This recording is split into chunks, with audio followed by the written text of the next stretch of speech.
Au nom du Père et du Fils et du Saint-Esprit. Amen. Viens, Esprit Créateur, visite nos esprits, remplis de ta grâce les cœurs que tu as créés.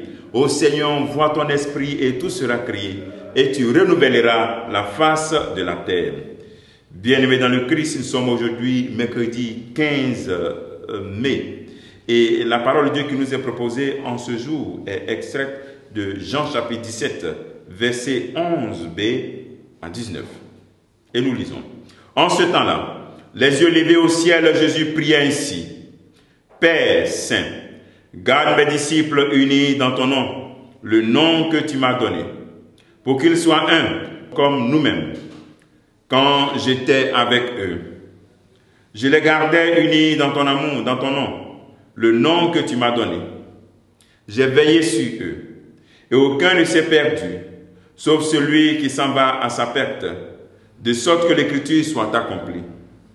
Et maintenant que je viens à toi, je parle ainsi dans le monde, pour qu'il ait en eux ma joie, et qu'ils en soient comblés. Moi, je les ai donné ta parole, et le monde les a pris en haine, parce qu'ils n'appartiennent pas au monde, de même que moi, je n'appartiens pas au monde. Je ne te prie pas pour que tu les retires du monde, mais pour que tu les gardes du mauvais.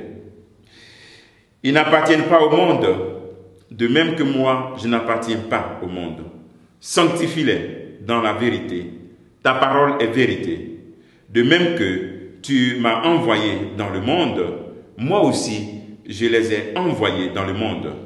Et pour eux, je me sanctifie moi-même, afin qu'ils soient eux aussi sanctifiés dans la vérité.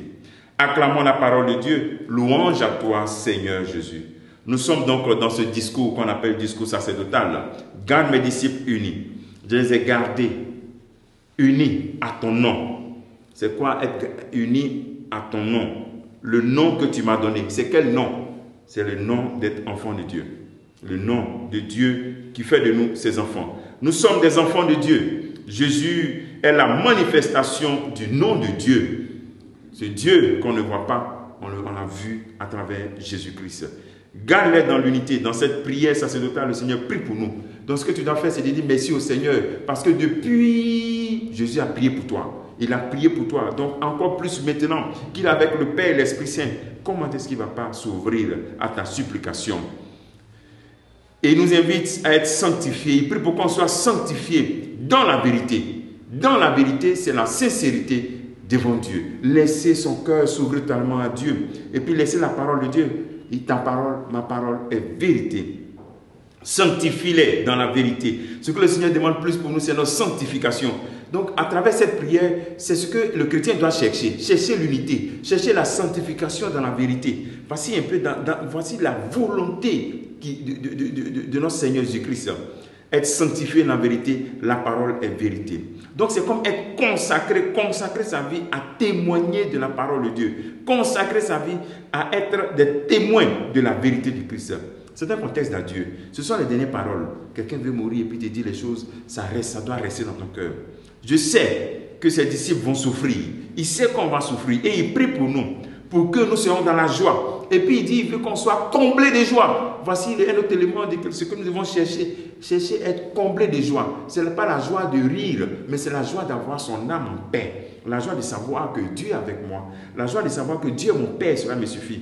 La vérité du témoin crée la conviction d'une joie complète. Quand tu rentres dans le témoignage, il y a une joie complète qui se dégage de toi. Une certaine paix intérieure. Et c'est ce que le Seigneur te demande. Dans cette préparation à la Pentecôte, quand nous rentrons maintenant dans ce tridium de la Pentecôte, demande au Seigneur, comble-moi de joie.